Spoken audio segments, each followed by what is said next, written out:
La era atómica nació una tarde del 2 de diciembre de 1942 bajo un estadio abandonado de Chicago.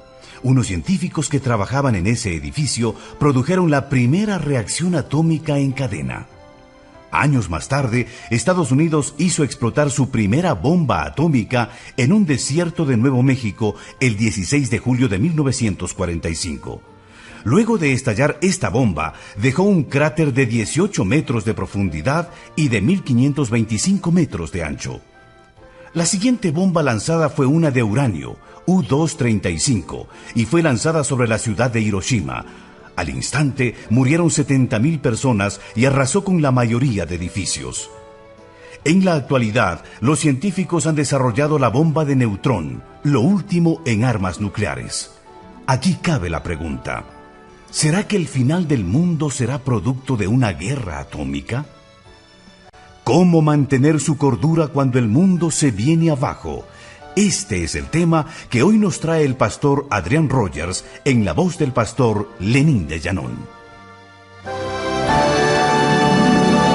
Cordiales saludos, apreciados amigos. Les invito a abrir sus Biblias en 2 de Pedro, capítulo 3, comenzando desde el versículo 10. Dice: pero el día del Señor vendrá como ladrón en la noche, en el cual los cielos pasarán con gran estruendo, y los elementos ardiendo serán deshechos, y la tierra y las obras que en ella hay serán quemadas. Puesto que todas estas cosas han de ser deshechas, ¿cómo no debéis vosotros andar en santa y piadosa manera de vivir, esperando y apresurándoos para la venida del día de Dios, en el cual los cielos encendiéndose serán deshechos, y los elementos, siendo quemados, se fundirán? Pero nosotros esperamos, según sus promesas, cielos nuevos y tierra nueva, en los cuales mora la justicia. Por lo cual, oh amados, estando en espera de estas cosas, procurad con diligencia ser hallados por él sin mancha e irreprensibles, en paz. Y tened entendido que la paciencia de nuestro Señor es para salvación. Como también nuestro amado hermano Pablo, según la sabiduría que le ha sido dada, os ha escrito, casi en todas sus epístolas, hablando en ellas de estas cosas, entre las cuales hay algunas difíciles de entender, las cuales los indoctos e inconstantes tuercen, como también las otras escrituras, para su propia perdición. Así que vosotros, oh amados, sabiéndolo de antemano, guardaos, no sea que, arrastrados por el error de los inicuos, caigáis de vuestra firmeza. Antes bien, creced en la gracia y el conocimiento de nuestro Señor y Salvador Jesucristo. A Él sea gloria, ahora y hasta el día de la eternidad. Amén. Hasta aquí la palabra de Dios. La era atómica nació el 2 de diciembre de 1942 a las 3:36 de la tarde, bajo un estadio abandonado, el Stagg Field de Chicago. Unos científicos trabajaban en ese edificio y ellos produjeron la primera reacción atómica en cadena. Desde esa ocasión era teóricamente posible construir una bomba atómica. Luego, Estados Unidos hizo explotar la primera bomba atómica el 16 de julio de 1945 a las 5:20 de la mañana en el árido desierto aproximadamente 50 millas de Alamogordo, en Nuevo México. Esa bomba estaba montada en una enorme torre de acero con barras de 10 pulgadas que pesaban 90 libras por pie. Cuando la bomba explotó, la torre se evaporizó. Sus escombros fueron lanzados 7 millas en el aire. La bomba dejó un cráter de 18 metros de profundidad y 1.525 metros de anchura. 5,5 kilómetros a su alrededor. La tierra hirvió y quedó fundida como vidrio. La primera bomba atómica fue lanzada en la ciudad de Hiroshima, que tenía aproximadamente 350,000 habitantes, a las 8:15 de la mañana, el 6 de agosto de 1945. Esa bomba era de 14 pies de largo y aproximadamente 5 pies de diámetro. Pesaba 10,000 libras. Era una bomba de uranio U-235. Fue detonada a 5,000 metros sobre Hiroshima. Cuando esa bomba fue detonada, mató instantáneamente a 70,000 personas. La mayoría de los edificios en esa ciudad fueron nivelados o tan severamente dañados que no se pudieron volver a usar. Luego, el 1 de noviembre de 1952, Estados Unidos explotó la primera bomba de hidrógeno en una isla pequeña en el Océano Pacífico. La llaman un atolón. Casi hizo desaparecer la islita de 1 milla de largo y dejó un cráter en el suelo del océano de una profundidad de 53 metros. Nos dicen que una explosión de la bomba de hidrógeno tiene más poder detonador que todas las bombas que fueron lanzadas en Alemania y Japón en la Segunda Guerra Mundial. Hoy nuestros científicos han desarrollado la bomba de neutrón. Es lo más avanzado en armas nucleares porque deja muy poco residuo de radiación. La idea es que una vez que la bomba sea lanzada y las tropas enemigas sean destruidas, el territorio puede ocuparse rápidamente. Y usted me preguntará, Adrián, ¿vamos a presenciar algo como eso? ¿Las naciones y la sociedad que conocemos van a ser aniquiladas por una guerra atómica o neutrónica? Será una explosión atómica o neutrónica, pero creo con todo mi corazón que será Dios quien apretará el botón. Y Dios lo describe en el versículo 10. Leamos nuevamente. Pero el día del Señor vendrá como ladrón en la noche, en el cual los cielos pasarán con gran estruendo, y los elementos ardiendo serán deshechos, y la tierra y las obras que en ella hay serán quemadas. ¿Ve usted la palabra elementos? Los elementos ardiendo serán deshechos. La palabra griega que se traduce elementos habla de los componentes que unen la materia. Y creo que aquí Dios está hablando de la estructura atómica del universo, llamada los elementos. Los propios elementos, los componentes con los cuales se divide la materia, se deshacerán. Mire la palabra desecha en el versículo 11. Puesto que todas estas cosas han de ser deshechas. Deshechas es la palabra luo, que literalmente significa desatar o soltar. Por ejemplo, Juan el Bautista dijo de Jesús: viene tras de mí el que es más poderoso que yo, a quien no soy digno de desatar la correa de su calzado. Lázaro salió de la tumba envuelto en vendas y Jesús dijo: desatadle y dejad de ir. Es la misma palabra. Es decir, estos elementos que constituyen la materia serán desatados. Existe algo que los mantiene unidos, que se desatará. Luego en el versículo 10 dice que los elementos ardiendo serán deshechos. La palabra ardiendo es un término médico que significa calor interno, fiebre, calentura. Verá, la Biblia dice que los cielos y la tierra están guardados o almacenados con fuego. En el versículo 7, pero los cielos y la tierra que existen ahora están reservados por la misma palabra, guardados para el fuego.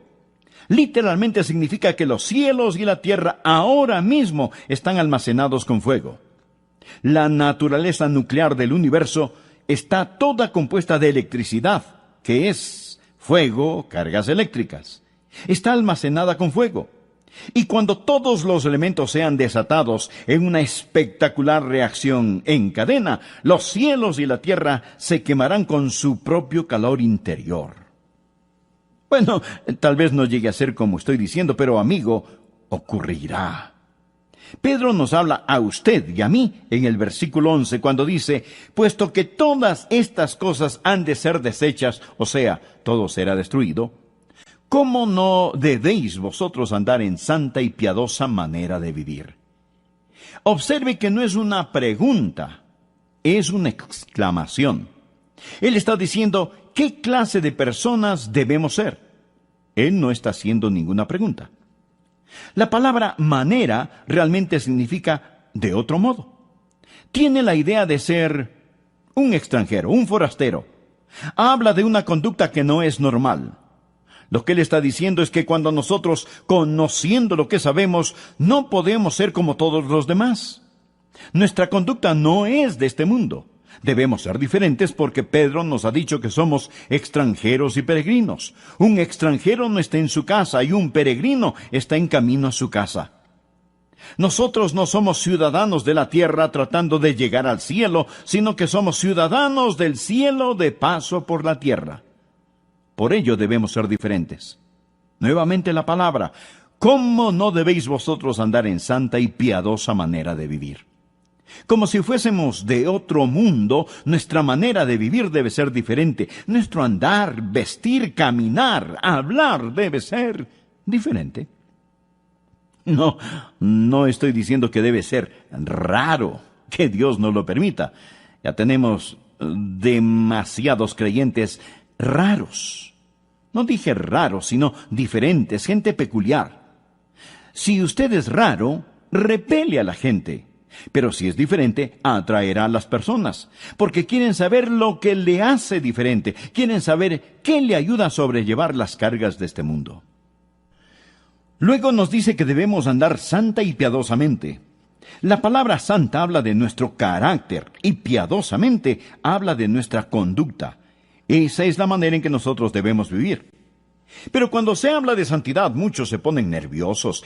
Es decir, si le pregunto a mi congregación, ¿cuántos quieren ir al cielo? ¿Cuántos quieren ser felices? ¿Cuántos desean estar saludables? ¿Cuántos desean tener riquezas? ¿Cuántos anhelan ser sabios? Levanten su mano. Todos queremos todas estas cosas, pero no muchas personas dirán, yo quiero ser santo. La palabra santo pone un poco nerviosos a los creyentes y a los no creyentes los ofenden. A este mundo no le gusta la palabra santo. De hecho, cuando se quieren burlar de usted lo llaman santulón o santurrón. Ellos ridiculizan la santidad. ¿Cómo no debéis vosotros andar en santa y piadosa manera de vivir? Habla de nuestra conducta. ¿Qué significa literalmente la palabra santo? Significa estar separado, ser diferente, apartarse para un propósito especial. Yo no me pertenezco a mí mismo. No soy mi propio dueño. Yo pertenezco al Señor.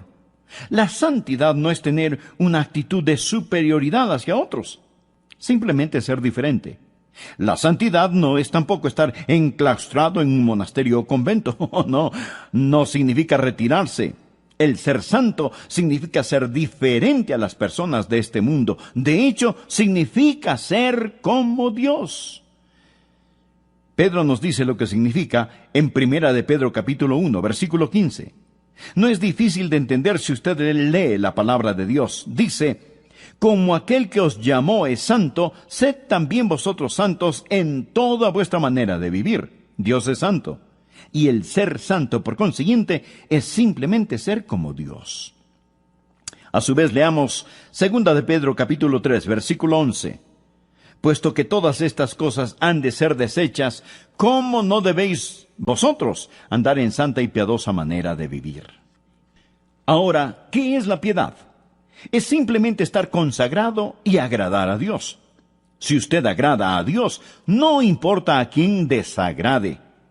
Pero si desagrada a Dios, no importa a quién usted agrade, nosotros debemos ser piadosos, es decir, agradar a Dios con nuestra manera de vivir.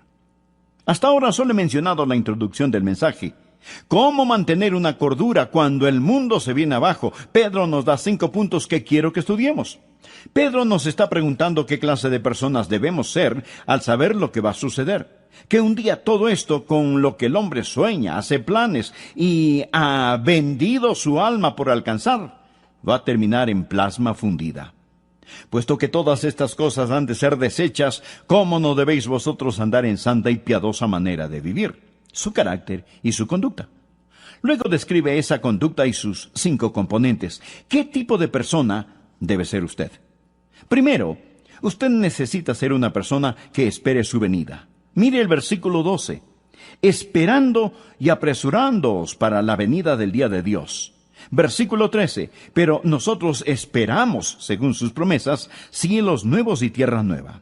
Versículo 14. Por lo cual, oh amados, estando en espera de estas cosas, procurad con diligencia ser hallados por Él sin mancha e irreprensibles. ¿Lo ve? La palabra esperar es anticipación y expectativa. Todo creyente debe estar esperando la venida de Jesucristo hoy. Hoy. Su venida es inminente. En Mateo 24, versículo 36, Jesús dijo, pero el día y la hora nadie sabe, ni aun los ángeles de los cielos, sino solo mi Padre. Si alguien intenta ponerle fecha a la segunda venida de Jesucristo, simplemente hágale conocer este versículo. Ahora el versículo 38. Porque como en los días antes del diluvio estaban comiendo y bebiendo, casándose y dándose en casamiento, hasta el día en que Noé entró en el arca, y no entendieron hasta que vino el diluvio y se los llevó a todos, así será también la venida del Hijo del Hombre. Las personas estaban llevando sus vidas como de costumbre, y de repente vino el diluvio, y entonces fue demasiado tarde. Pedro nos dice que sucederá igual cuando Jesucristo regrese. Versículo 42. Velad pues, porque no sabéis a qué hora ha de venir vuestro Señor. Usted no sabe el día, usted no sabe la hora. Mi estimado amigo, esta puede ser la hora. Él está diciendo que velemos. Versículo 44. Por tanto también vosotros estad preparados, porque el Hijo del Hombre vendrá a la hora que no pensáis. Y usted dirá, pastor, usted dijo que lo esperáramos hoy. Yo no creo que Jesús venga hoy. Bien, esa es la mejor señal de que sí puede regresar hoy. El Hijo del Hombre vendrá a la hora que no pensáis.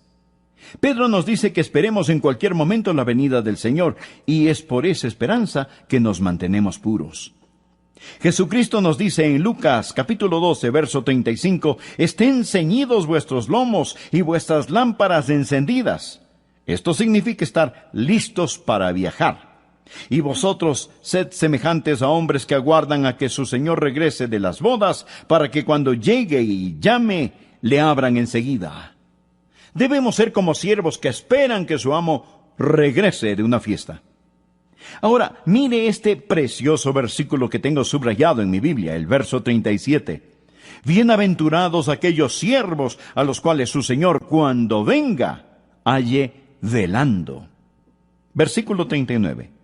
Pero sabed esto, que si supiese el padre de familia a qué hora el ladrón había de venir, velaría ciertamente, y no dejaría minar su casa. Vosotros pues también estad preparados, porque a la hora que no penséis, el Hijo del Hombre vendrá.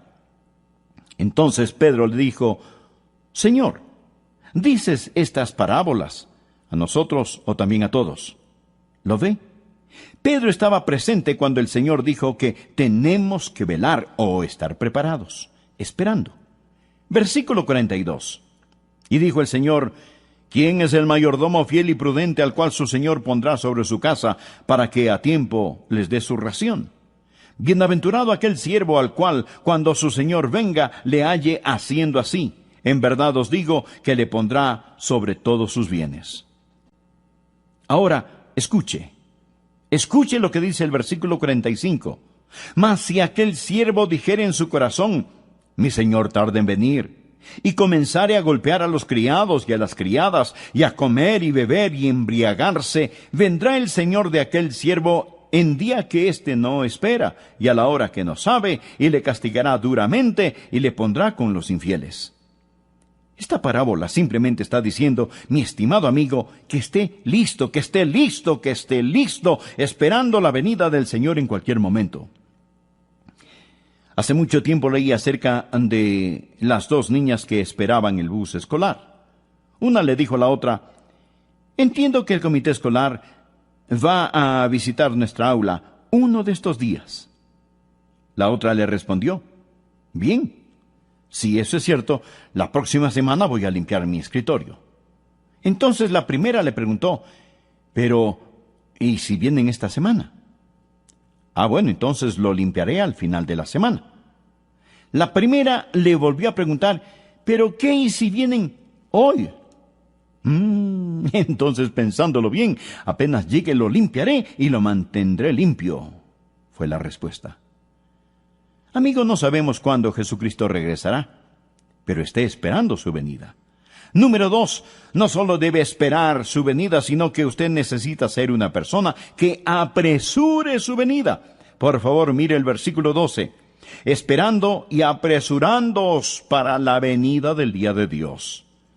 La palabra apresurándoos para la venida significa apresurar su venida. Verifiqué con Vincent, un erudito del idioma griego, y él dice que esta palabra apresurándoos literalmente significa causar que el Señor, el día del Señor, venga al ayudar a cumplir las condiciones sin las cuales no puede darse. La oración es una de las cosas que hará que Jesús venga más rápido. ¿Qué fue lo que nos dijo Jesucristo que oráramos? En Mateo capítulo 6, versículo 10, nos enseñó a orar: venga tu reino, hágase tu voluntad, como en el cielo, así también en la tierra. Y esto va a pasar, nada puede detenerlo, mas se nos dice que oremos para que suceda. Amigo, Dios implora las oraciones de su pueblo para realizar su obra, y nosotros podemos apresurar la venida de Jesucristo al orar por ello. Esa es la razón por la cual la Biblia termina con una oración: sí, ven, Señor Jesús. Otra forma de acelerar la venida de nuestro Señor Jesucristo, no solo a través de la oración, sino a través de la evangelización. La Biblia dice aquí que la única razón por la que Jesucristo no ha venido todavía es porque espera que más personas sean salvadas. Mire el versículo 9. El Señor no retarda su promesa, según algunos la tienen por tardanza, sino que es paciente para con nosotros, no queriendo que ninguno perezca, sino que todos procedan al arrepentimiento. El versículo 15 dice: y tened entendido que la paciencia de nuestro Señor es para salvación. Ahora, por favor, una ambos versículos. El Señor no tarda en cumplir su promesa, sino que el Señor es paciente para con nosotros. ¿Y qué es la paciencia de Dios? Él no quiere que nadie perezca. Su paciencia es para nuestra salvación. Hechos capítulo 15 cuenta cómo Dios desde el principio escogió de entre los gentiles un pueblo para su nombre, y que después regresaría y reconstruiría el tabernáculo de David. ¿Qué significa esto? Simplemente significa que Dios ahora mismo está en un programa de construcción. Él está edificando la esposa, la iglesia del Señor Jesucristo. Hay un número conocido solo por Dios, y cuando esa última persona se salve, entrará la plenitud o la totalidad de los gentiles, y Jesús regresará por su novia.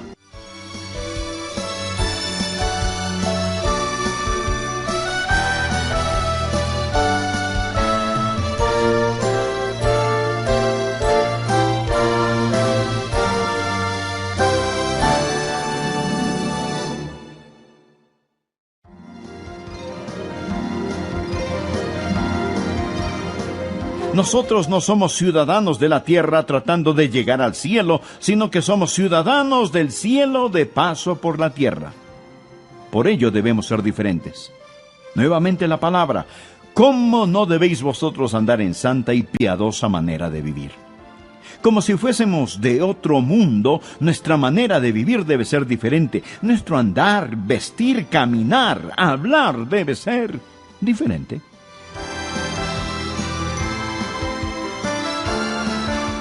Hola y bienvenidos a El Amor que Vale, con el profesor y pastor Dr. Adrián Rogers en la voz del pastor Lenín de Llanón. 1942 fue el año en el que un grupo de científicos produjeron la primera reacción en cadena e hicieron posible la construcción de la bomba atómica. En julio de 1945, la primera bomba atómica estalló y el 6 de agosto de ese mismo año, la bomba de uranio mató al instante 70,000 personas. En noviembre de 1952, explotó la primera bomba de hidrógeno en una pequeña isla del Pacífico.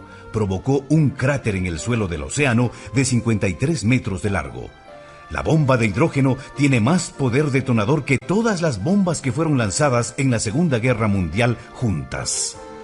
La industria de las armas nucleares continúa. El punto es que si el fin del mundo se produce por una explosión atómica, seguro que esos botones estarán bajo el control del Señor. Hoy continuamos con la segunda parte del tema: ¿cómo mantener su cordura cuando el mundo se viene abajo? Enseguida, el Dr. Adrián Rogers, en la voz del pastor Lenín de Llanón.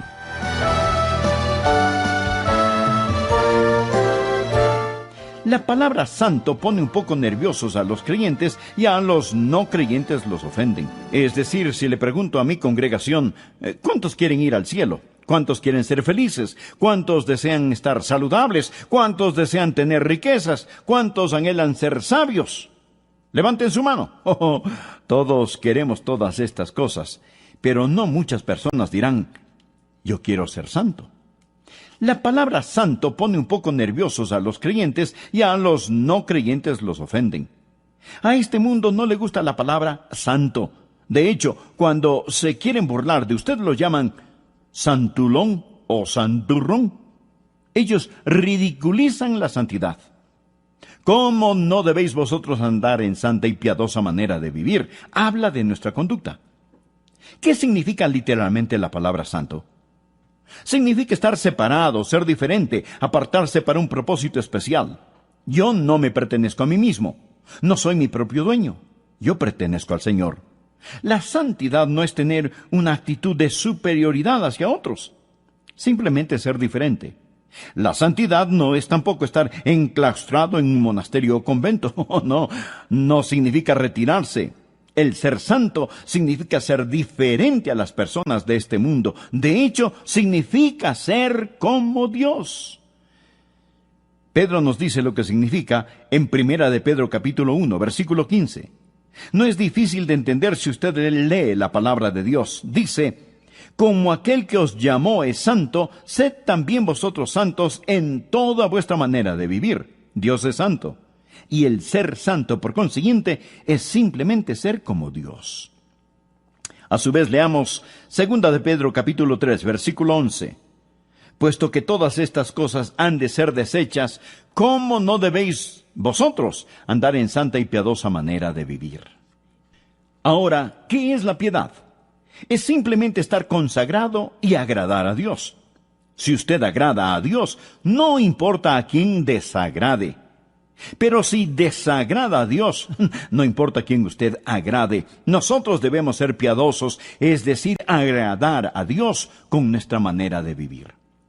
Hasta ahora solo he mencionado la introducción del mensaje.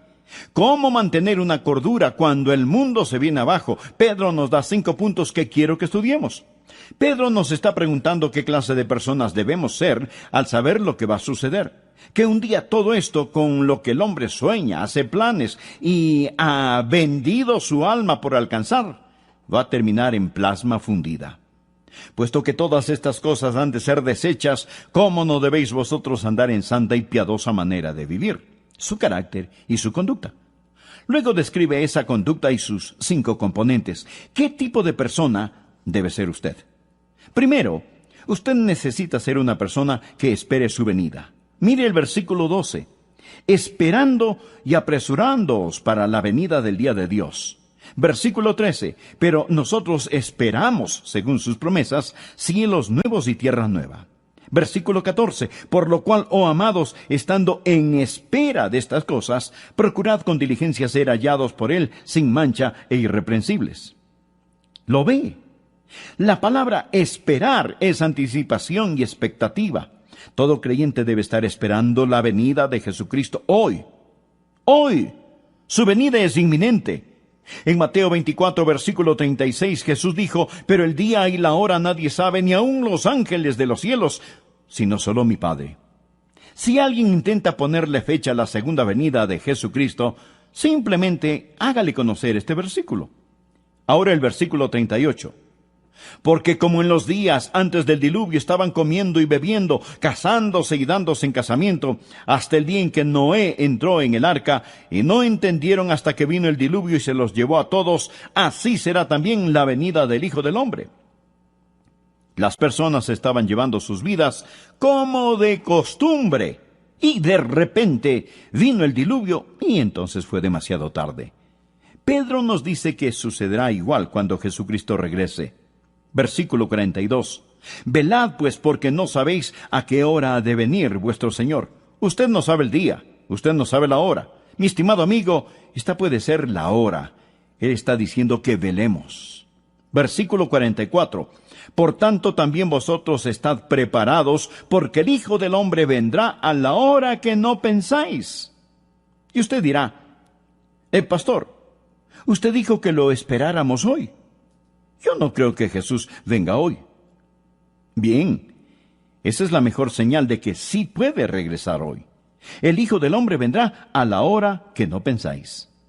Pedro nos dice que esperemos en cualquier momento la venida del Señor, y es por esa esperanza que nos mantenemos puros. Jesucristo nos dice en Lucas capítulo 12, verso 35, «Estén ceñidos vuestros lomos y vuestras lámparas encendidas». Esto significa estar listos para viajar. «Y vosotros sed semejantes a hombres que aguardan a que su Señor regrese de las bodas, para que cuando llegue y llame, le abran enseguida». Debemos ser como siervos que esperan que su amo regrese de una fiesta. Ahora, mire este precioso versículo que tengo subrayado en mi Biblia, el verso 37. «Bienaventurados aquellos siervos a los cuales su Señor, cuando venga, halle velando». Versículo 39.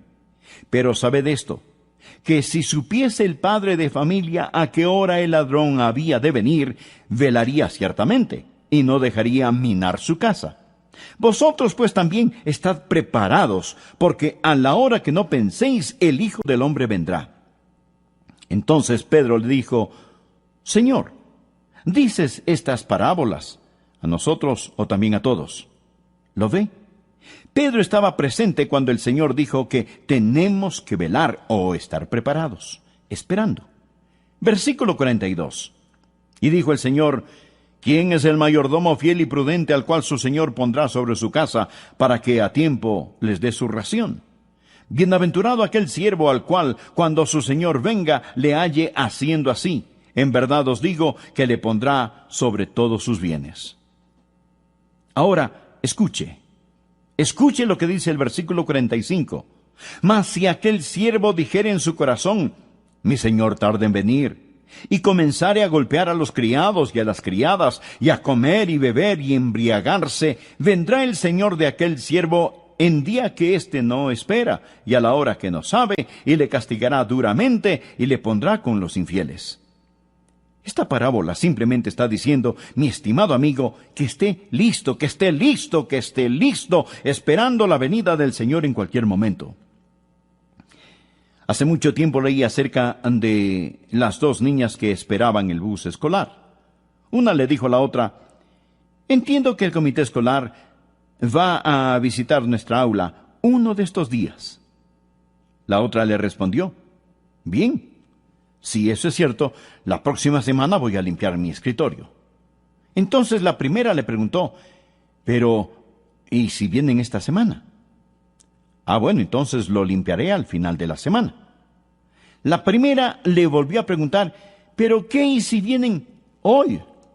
Entonces, pensándolo bien, apenas llegue lo limpiaré y lo mantendré limpio, fue la respuesta. Amigo, no sabemos cuándo Jesucristo regresará, pero esté esperando su venida.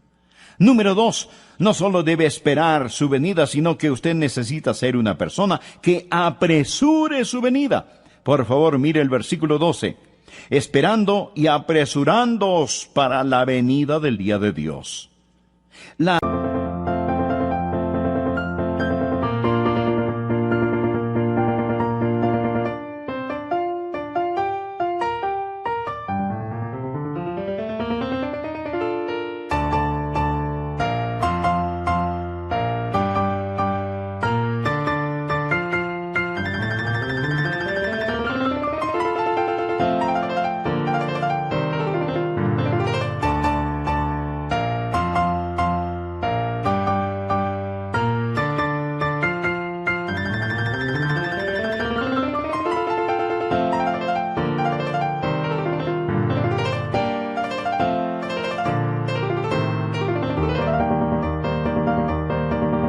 palabra apresurándoos para la venida significa apresurar su venida. Verifiqué con Vincent, un erudito del idioma griego, y él dice que esta palabra apresurándoos literalmente significa causar que el Señor, el día del Señor, venga al ayudar a cumplir las condiciones sin las cuales no puede darse. La oración es una de las cosas que hará que Jesús venga más rápido. ¿Qué fue lo que nos dijo Jesucristo que oráramos? En Mateo capítulo 6, versículo 10, nos enseñó a orar: venga tu reino, hágase tu voluntad, como en el cielo, así también en la tierra. Y esto va a pasar, nada puede detenerlo, mas se nos dice que oremos para que suceda. Amigo, Dios implora las oraciones de su pueblo para realizar su obra, y nosotros podemos apresurar la venida de Jesucristo al orar por ello. Esa es la razón por la cual la Biblia termina con una oración: sí, ven, Señor Jesús. Otra forma de acelerar la venida de nuestro Señor Jesucristo, no solo a través de la oración, sino a través de la evangelización. La Biblia dice aquí que la única razón por la que Jesucristo no ha venido todavía es porque espera que más personas sean salvadas. Mire el versículo 9. El Señor no retarda su promesa, según algunos la tienen por tardanza, sino que es paciente para con nosotros, no queriendo que ninguno perezca, sino que todos procedan al arrepentimiento. El versículo 15 dice: y tened entendido que la paciencia de nuestro Señor es para salvación. Ahora, por favor, una ambos versículos. El Señor no tarda en cumplir su promesa, sino que el Señor es paciente para con nosotros. ¿Y qué es la paciencia de Dios? Él no quiere que nadie perezca. Su paciencia es para nuestra salvación. Hechos capítulo 15 cuenta cómo Dios desde el principio escogió de entre los gentiles un pueblo para su nombre, y que después regresaría y reconstruiría el tabernáculo de David. ¿Qué significa esto? Simplemente significa que Dios ahora mismo está en un programa de construcción. Él está edificando la esposa, la iglesia del Señor Jesucristo. Hay un número conocido solo por Dios, y cuando esa última persona se salve, entrará la plenitud o la totalidad de los gentiles, y Jesús regresará por su novia. Tal vez hoy se salve la última persona. ¿Quién sabe, amigo? Puede ser quizás usted al escuchar este mensaje. Debemos trabajar por su venida, principalmente a través de la oración: sí, ven, Señor Jesús, y el ganar almas o evangelización, porque cuando traemos almas a Cristo, aceleramos su regreso. Número 3. No solo debemos esperar y apresurar su venida, sino que usted necesita ser una persona viva por su venida. Veamos el versículo 14. Por lo cual, oh amados, estando en espera de estas cosas, procurad con diligencia ser hallados por Él sin mancha e irreprensibles, en paz. ¿Cómo debemos vivir por su venida? En primer lugar, nuestras vidas deben ser sin mancha e irreprensibles. Yo quiero que Él me encuentre viviendo irreprensiblemente o sin culpa. No dice sin pecado, no dice puro, ninguno es sin pecado. Si decimos que no tenemos pecado, nos engañamos a nosotros mismos y la verdad no está en nosotros. Pero sí podemos ser irreprensibles o sin culpa. ¿Y qué significa vivir sin culpa? Es vivir con un corazón que anhela a Dios, amándole, sirviéndole, confesando nuestros pecados, donde no existe ningún pecado que no hayamos confesado, ni del cual no nos hayamos arrepentido. Luego Pedro habla que debemos vivir en paz, que Él nos halle en paz. Esto significa en paz con Dios y con nuestros hermanos y hermanas en Cristo, pero también quiere decir serenidad. Un sermón como este pone nerviosos a muchas personas, pero no es para estar turbados. Lo que estamos predicando hoy es para darles consuelo, para darles paz. ¿Sabe por qué tenemos paz? Porque somos los únicos que realmente sabemos lo que va a pasar. Existen 3 categorías de personas en el mundo: los que tienen miedo, los que no saben lo suficiente como para tener miedo, y los que conocen su Biblia. Estimado amigo, tenga la paz de Dios y la pureza de Dios. Viva para su venida. Uno de estos días, pronto y muy pronto, Él va a aparecer. ¿Cómo puede mantenerse puro? ¿Cómo puede estar sin culpa? ¿Cómo puede vivir en paz? La única manera que yo conozco es fijando su mirada en Jesús. Leí acerca de un atleta, el señor Blondin. Él era un equilibrista que ataba un alambre a lo largo de las cataratas del Niágara. Y sobre las rugientes cataratas, este hombre caminaba sin una red de seguridad sobre ese alambre de un extremo a otro. En una entrevista le preguntaron que cuál era su técnica. Él respondió: yo pongo una gran estrella plateada sobre la otra plataforma a la cual camino y nunca quito mi mirada de esta. Necesitamos poner nuestra mirada en el Señor Jesucristo y no quitarla, porque la Biblia dice: y todo aquel que tiene esta esperanza en Él se purifica a sí mismo, así como Él es puro. Y esa es la forma en que debemos estar viviendo en estos últimos días, viviendo por su regreso. Cuarto, no solo debemos vivir por su venida, sino que usted necesita ser una persona que estudia acerca de su venida. Versículo 16. Casi en todas sus epístolas, hablando en ellas de estas cosas, Pablo escribió sobre esto una y otra vez, entre las cuales hay algunas difíciles.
De entender, las cuales los indoctos e inconstantes tuercen, como también las otras escrituras, para su propia perdición. No piense que usted puede tomar una Biblia, hojear sus páginas y entenderla. Oh, no, de ninguna manera. Pedro dice que Pablo escribió sobre la segunda venida de Jesús, pero Simón Pedro, un apóstol lleno del Espíritu Santo, dijo que hay algunas cosas difíciles de entender. ¿Ha tenido usted alguna vez dificultad en entender las Escrituras? Permítame decirle, mi amigo, que está en buena compañía.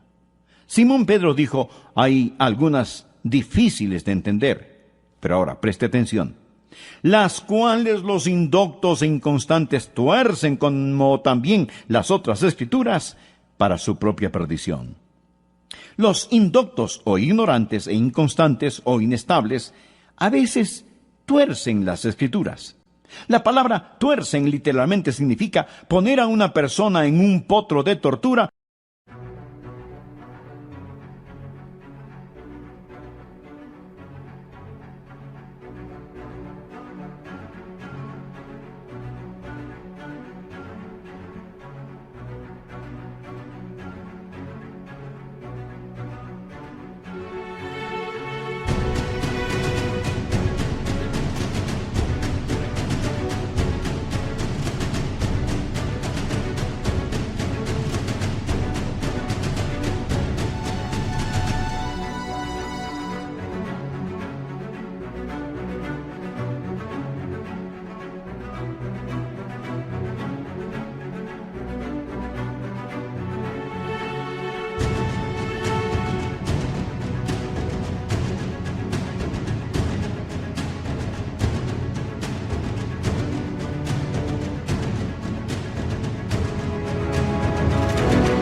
Como se hacía en los tiempos medievales. Es lo que algunos hacen con la palabra de Dios. Ellos usan su propia cámara personal de tortura, con su ignorancia y su inestabilidad, y toman la palabra de Dios y la tuercen. Usted puede hacer que la Biblia diga lo que sea.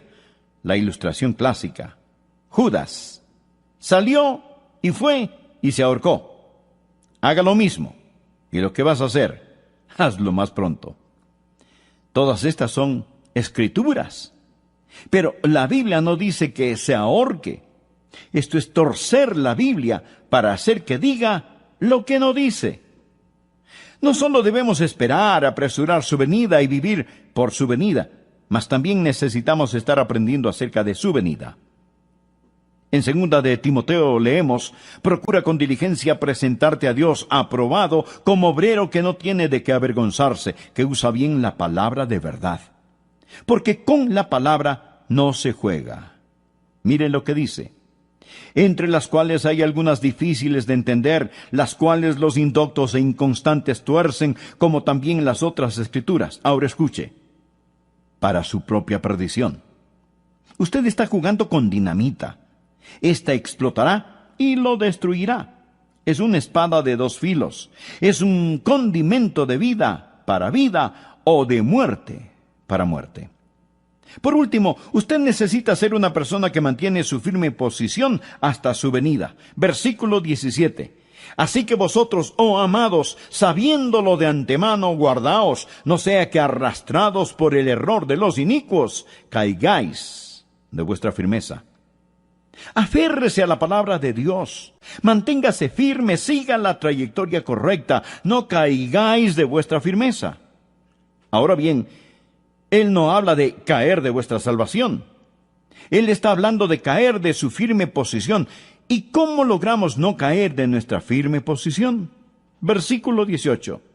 Antes bien, creced en la gracia y el conocimiento de nuestro Señor y Salvador Jesucristo. A Él sea gloria ahora y hasta el día de la eternidad. Amén.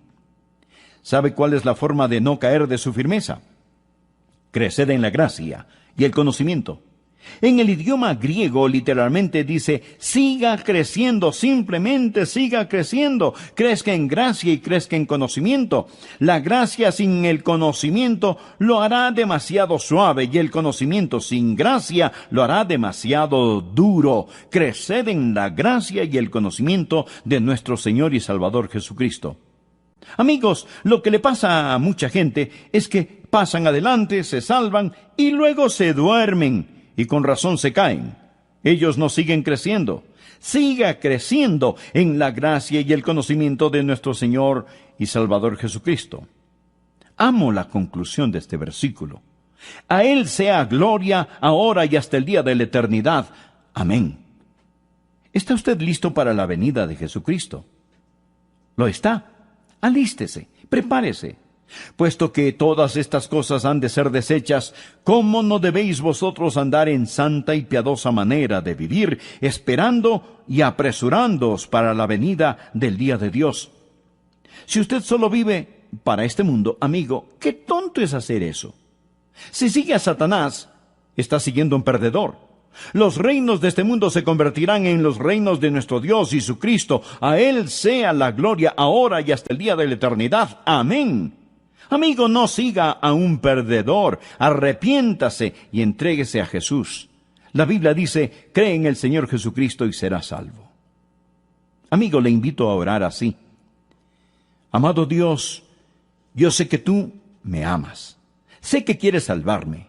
Jesús, tú moriste para salvarme y prometiste salvarme si confiaba solo en ti.